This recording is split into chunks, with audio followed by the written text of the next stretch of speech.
Wafalme wa Pili 4:26. Maandiko yanasema hivi. Biblia inasema, tafadhali piga mbio sasa kwenda kumlaki. Tafadhali piga mbio sasa kwenda kumlaki. Ukamwambie ujambo. Naomba ukie rafiki yako ukamwambie ujambo. Mume wako hajambo. Ambia rafiki yako mume wako hajambo. Soma andiko. Mtoto wako hajambo. Kama umebarikiwa na mtoto wako hajambo. Na naomba ukiona ambaye amekaa kando yako, unapomtazama umri umefika, basi mwambie achague amani. Bwana asifiwe. Mwambie achague amani, kwa maana ni Mungu mwenyewe aliyesema ya kwamba si pema. Bwana asifiwe. Ni vizuri tuweze kuelewa hayo ya kwamba Mungu wetu anatupenda, na ndio maana ametupatia uhai. Tumefika siku ya leo kwa ajili ya kumsifu na kumshukuru kwa sababu yale ambayo ametutendea. Nashukuru Pastor Nyang'ate, ambaye who pastors me so much in this ministry. Nashukuru kwa sababu ya kazi yako njema. Mungu na kubariki. Wana wa Mungu, naomba tu nichukue muda mchache, dakika 10 ikienda sana 15, na ikizidi iende 20, basi tutakuwa tumemaliza. Jambo la kwanza naomba muweze kuelewa ni kwamba Mungu wetu anatupenda, na kwa sababu anatupenda ametupatia nafasi sisi kama wanadamu. Sisi ni viumbe wake ambaye alituumba kwa mfano na sura yake, na alipotuumba kwa mfano na sura yake akatuumba ili sisi wanadamu tuweze kumwabudu. Tunamwabudu Mungu kwa sababu mbili kuu. Naomba uelewe hilo, ya kwamba tunamwabudu Mungu kwa sababu mbili kuu. Sababu ya kwanza, yeye ndiye muumbaji wetu. Bwana asifiwe. Yeye ndiye aliyetuumba kwa sura na mfano wake. Kwa hivyo tunamwabudu kwa sababu alituumba, na namba ya pili ama nambari ya pili ni kwa sababu yeye ndiye aliyetukomboa. Bwana asifiwe. Hizo mbili ndio sababu tumekusanyika hapa kama vijana kwa ajili ya kumwimbia Mungu na pia kumwabudu. Lakini kando na hizo sababu mbili, tunamwabudu Mungu kwa njia mbili. Njia ya kwanza, tunamwabudu Mungu ni tunamwabudu Mungu kwa roho. Tunamwabudu Mungu kwa roho na tunamwabudu Mungu kwa kweli. Bwana asifiwe. Tunamwabudu Mungu kwa sababu alituumba, number 1, number 2, kwa sababu alitukomboa. Ndio maana sisi ni watoto wake. Tunapokuja mbele zake tunamwimbia nyimbo za sifa, kwa sababu yeye ndiye aliyetuumba na pia yeye ndiye alifanya nini? Aliyetukomboa. Na pia tunapomwabudu, tunamwabudu kwa njia mbili. Njia ya kwanza, tunamwabudu kwa roho. Tunapotoa sauti zetu, tunapoimba, tunamwabudu Mungu kwa roho. Na pia njia ya pili, tunamwabudu Mungu kwa njia ya nini? Ya kweli. Bwana asifiwe. Sasa sikiza mpendwa, katika ibada ambayo tumekusanyika siku ya Sabato, katika ibada tunapotoa uimbaji wetu, tunapotoa sauti zetu, kuna sehemu 4 ambazo ningependa niweze kueleza kidogo tumalizie. Kuna sehemu 4 za ibada. Sehemu 4 za ibada. Sehemu ya kwanza ni maombi. Tunapoomba ni njia ya kumwabudu nani? Mungu wetu. Sehemu ya pili ni kupitia kusoma neno la Mungu. Hata Biblia inasema ya kwamba basi tunapoimba nyimbo zetu tuwe na neno la Kristo liweze kujaa ndani yetu kwanza, ili tunapotoa sauti zetu ziweze kumpendeza nani? Mungu wetu. Kwa hivyo sehemu ya pili ya ibada ni kuhusu nini? Kusoma neno la Mungu.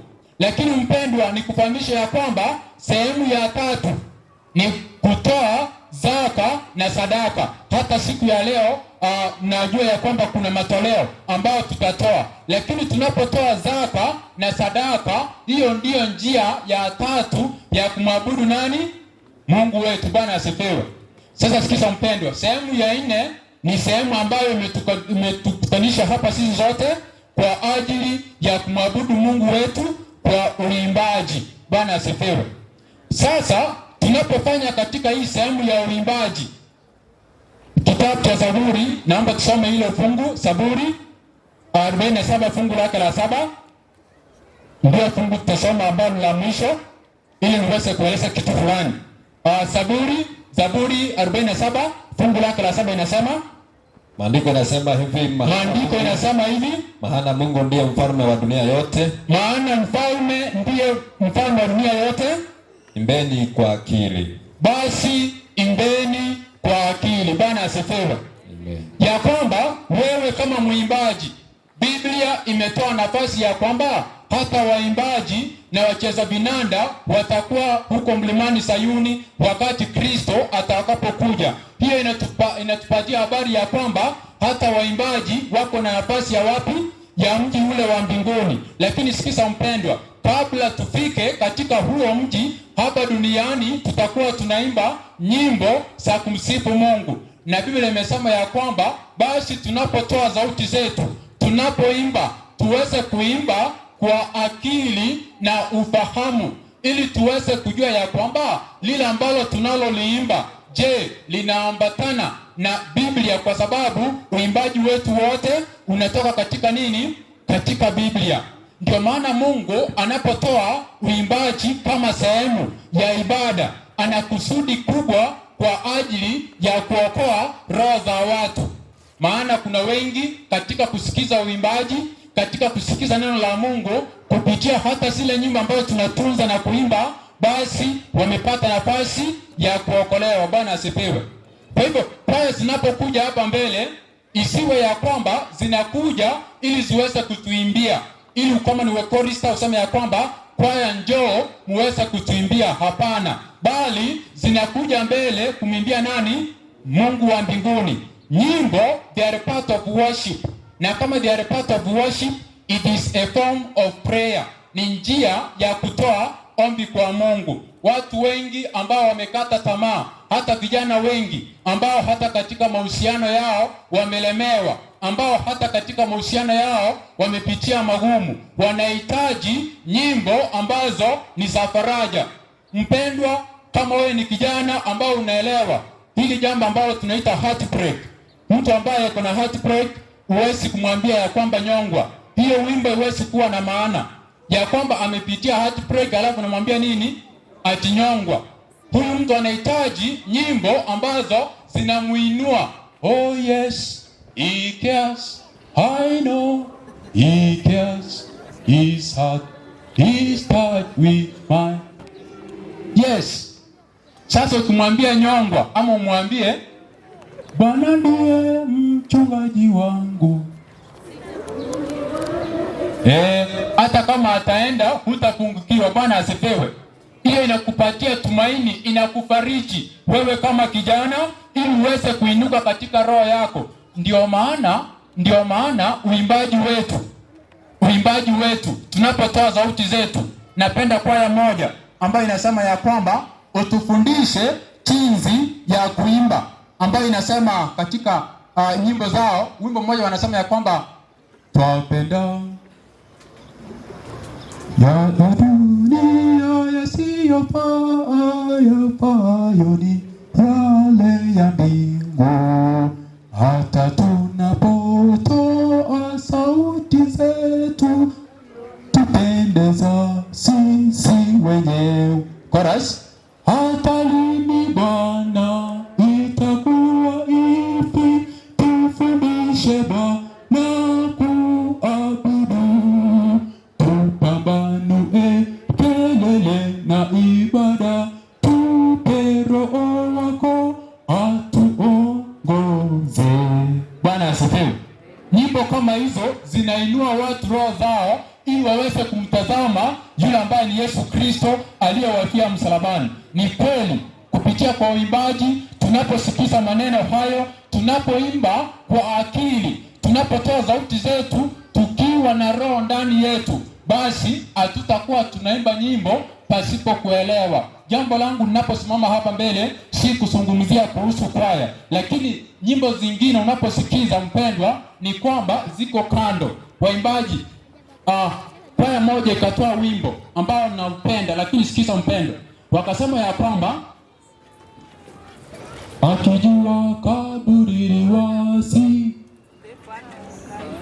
Stefano kainua macho juu, katazama mbinguni, enzini kamwona Bwana Yesu. Tukifika hapo tunaweka mkono juu, tunafanya nini? Tunageuka. Lakini sikiza mpenda, nikuulize, unaposoma Biblia yako Matendo ya Mitume 7:56, je, ni kweli Stefano alipotazama enzini alimwona Yesu Kristo ameketi ama alikuwa amesimama? Bwana asifiwe. Lakini somaji wangu, Matendo ya Mitume 7:56 inasema nini? Je, Stefano alipokuwa, kwa sababu mbona nilete jambo hili? Ni kwa sababu shetani ameshambulia muziki wetu wapendwa. Ndio maana Mungu aliyetuumba na kutukomboa anasema ya kwamba, watoto wangu, mnapotoa sauti zenu, mnapotoa uimbaji wenu, hebu muweze kuimba kwa roho na kweli na kwa nini? Na kwa akili, mkilifahamu lile ambalo mnaimba. Msomaji, nasema nini? Matendo ya Mitume 7:57 inasema hivi. Naam. Wakapiga kelele kwa sauti kuu. Matendo ya Mitume 7:56 inasema. Naam. Akasema, tazama, naona mbingu zimefunguka. Na mwana wa Adamu amesimama mkono. Na mwana wa Adamu ameketi, amesimama mkono wa kuume. Amesimama. Kwa hivyo jambo la muhimu hapo ni kwamba sisi ambao tunatunga nyimbo basi tuweze kujua na kufahamu lile ambalo tunalitunga, kwa sababu ni kwa ajili ya kumpa Mungu sifa na nini? Na shukrani. Bwana asifiwe. Wengine pia wakaja, bwana niseme haya, ni kwa ajili ya kwamba shetani, ni kweli, si ndoto wapendwa, shetani ameshambulia muziki. Ndio maana wengi tunapotoa sauti zetu ni vizuri, lakini tunapotoa yale maneno uende ikawa katika uimbaji wetu tumeenda kinyume na matarajio yake Mungu wetu. Wakasema ya kwamba ni wakati wa kupepetwa. Ni wakati wa kupepetwa, kanisa limekwisha pimwa kwenye mizani, hakuna aliyestahili mbele za Bwana. Tena tunarudia, ni wauliza wapendwa wale ambao mnasoma Biblia, wakati wa kupepetwa, shaking, je, ni kweli hakuna hata mmoja anayestahili katika kanisa la Bwana? Bwana asifiwe. Lakini tuko pamoja, lakini ya kwamba tunapoimba nyimbo zetu, basi tunapotunza nyimbo ni vizuri tuweze kukaa kama waimbaji, maana tunaenda kumwimbia aliyemuumba wetu na pia aliyetukomboa, ili tunapotoa sauti zetu tunatoa sauti na uimbaji wetu kwa ajili to edify, for the edification of the church, ili kufunza watu wa Mungu, kuonya watu waache mabaya. Kwa maana si vema tuweze kuimba ya kwamba mimi sitoki, sibanduki kamwe kwa Mungu baada ya uimbaji, ndio yule katika baa, ndio yule huko katika uzinzi. Haifai rafiki. Ndio maana Mungu anasema ya kwamba, watoto wangu, najua kuna wale miongoni mwenu, najua kuna wale ambao wameumia, lakini kupitia kwa uimbaji mnapotoa sauti zenu, basi zitainua wengi ili waweze kumtazama Yesu Kristo aliye mfalme wa amani. Mungu wetu anatujali, na ndio maana ametupatia sauti zetu kwa ajili ya kumsifu na kumwimbia aliye mfalme wa amani. Naomba niweze kumalizia fungu moja ambalo linasema kitabu cha Mathayo 6 fungu lake la 26, niweze kumalizia tunapoingia katika uimbaji tena. Mathayo 6 fungu lake la 26. Mungu wetu anajali watu wake, ndio maana tunapokuwa katika relationship tunafaa kuelewa ya kwamba vijana wengi haya mambo wanaelewa. Nasema Mathayo 6 fungu lake la 26 inasema, waangalieni ndege wa angani. Angalieni ndege wa angani ya kwamba hawapandi wala hawafuni wala hawakusanyi ghalani na Baba yenu wa mbinguni huwalisha hao. Lakini Baba yenu wa mbinguni hufanya nini? Huwalisha hao. Ninyi je, si bora kupita hao? Enyi watu wa imani haba. Mungu anauliza jambo fulani ninapomalizia, ya kwamba wewe aliyekuumba mtoto wako ambaye ni kijana, ni kweli katika mahusiano yako. Ndio maana hata pastor ambaye aliweza kuhubiri hapa asubuhi alizingatia sana ya kwamba ni vizuri uweze kuwa Mkristo katika maisha yako, kama kijana, kama mwimbaji, uweze kuwa Mkristo. By the way, hawa vijana ambao unaona hapa, wengi ambao tumekuja hapa kwa ajili ya ibada, wengi wameumia mioyoni mwao, wengi wameyapitia, lakini pastor akazingatia akisema ya kwamba ni vizuri kuwa Mkristo, ni vizuri kuwa na tabia njema. Kwa sababu gani?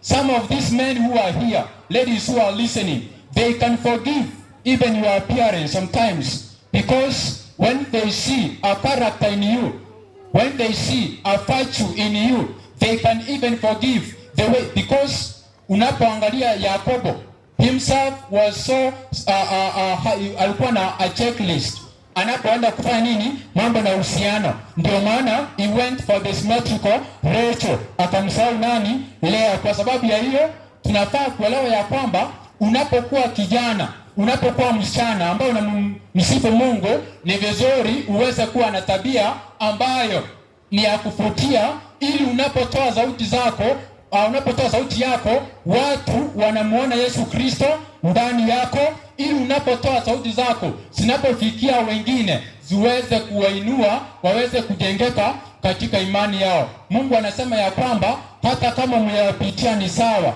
lakini ninyi ni wa maana hata kuliko nani? Ndege wa angani. Kristo anatuma ya kwamba angalia ndege wa angani hapa.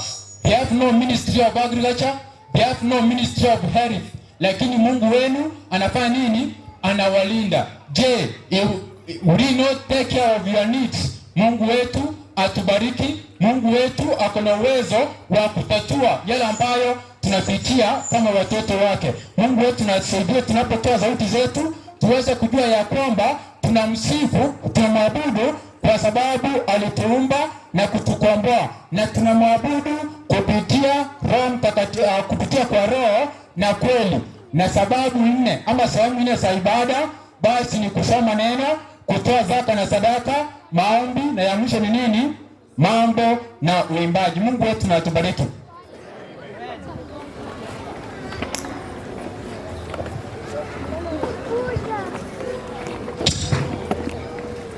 Wow, mambo matamu. Naamini South B Youth mmekuwa tayari.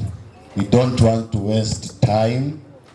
Mnenaji amezungumza mambo mazuri. This guy amenifundisha mambo ya unabii. Ile grupu ambayo tuko nayo, naamini kuna wengine wako hapa ndani, naitwa L.E Martha. Ukiachwa achika. Ukiachwa fanya nini? Usikwamilie mtu.